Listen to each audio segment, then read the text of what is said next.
ജിഹാദ് എന്നത് ആളുകൾ പലപ്പോഴും ആളുകളെ തെറ്റിദ്ധരിപ്പിക്കാൻ വേണ്ടി പ്രയോഗിക്കപ്പെടുന്ന ജിഹാദ് എന്ന പദം, ആ ജിഹാദിനെ കുറിച്ച് വിശുദ്ധ ഇസ്ലാം പറയുന്ന സന്ദർഭങ്ങളിലെ ഒരു ജിഹാദ് അസ്സാഇ അലൽ അർമിലത്തി വൽ മിസ്കീൻ, വിധവയുടെ കാര്യത്തിനു വേണ്ടി ആരാണോ ഓടി നടക്കുന്നവൻ, പിതാവ് നഷ്ടപ്പെട്ട മക്കളുടെ കാര്യത്തിനു വേണ്ടി ആരാണോ ഓടി നടക്കുന്നവൻ, സാധുക്കളുടെ കാര്യത്തിനു വേണ്ടി ആരാണോ ഓടി നടക്കുന്നവൻ, അവൻ കൽ മുജാഹിദി ഫീ സബീലില്ലാ, ദൈവീക മാർഗത്തിൽ ജിഹാദ് ചെയ്യുന്നവനെ പോലെയാണ് എന്ന് പ്രവാചകൻ സല്ലല്ലാഹു അലൈഹി വസല്ലം പഠിപ്പിച്ചു. വിധവ എന്നാ പറഞ്ഞത്, മുസ്ലിമായ വിധവ എന്ന് പറഞ്ഞിട്ടില്ല.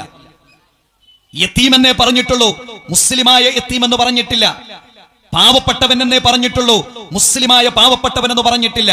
പിതാവ് നഷ്ടപ്പെട്ട മക്കൾ ആരാകട്ടെ, ആ മക്കളെ സംരക്ഷിക്കുന്നത്, അവരോട് മാന്യമായി വർത്തിക്കുന്നത്, അവർക്ക് ഭക്ഷണം നൽകുന്നത്, അവർക്ക് താമസ സൗകര്യം ഒരുക്കി കൊടുക്കുന്നത്, അവരോട് ഏറ്റവും നല്ല ബന്ധം പുലർത്തുന്നത് ജിഹാദാണ്, ധർമ്മ സമരമാണ് എന്ന് തിരുമേനി സല്ലല്ലാഹു അലൈഹി വസല്ലമ പഠിപ്പിക്കുകയാണ്.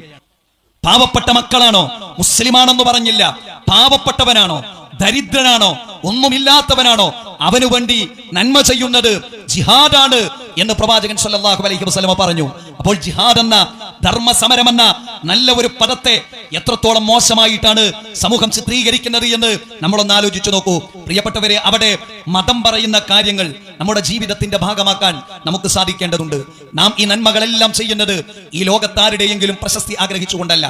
നമ്മളോട് ഇങ്ങോട്ട് മോശമായി നിൽക്കുന്നവനോട് നാം നന്നായി അങ്ങോട്ട് പെരുമാറുന്നത്, നമ്മോട് ഇങ്ങോട്ട് വർഗീയമായി സംസാരിക്കുന്നവനോട് നാം അങ്ങോട്ട് സമാധാനത്തോടു കൂടി സംസാരിക്കുന്നത്, ഇങ്ങോട്ട് ബന്ധം വിച്ഛേദിക്കാൻ വേണ്ടി എല്ലാ മാധ്യമങ്ങളും മീഡിയകളും ഭൗതികമായ സംവിധാനങ്ങളും വെറുപ്പിന്റെ സംസാരങ്ങളും നടത്തുന്നവരോട് അങ്ങോട്ട് മാന്യമായി നിൽക്കുന്നത് ആരെങ്കിലും സോപ്പിടാനല്ല, മറിച്ചോ അള്ളാഹുവിന്റെ തൃപ്തിക്ക് വേണ്ടിയാണ്.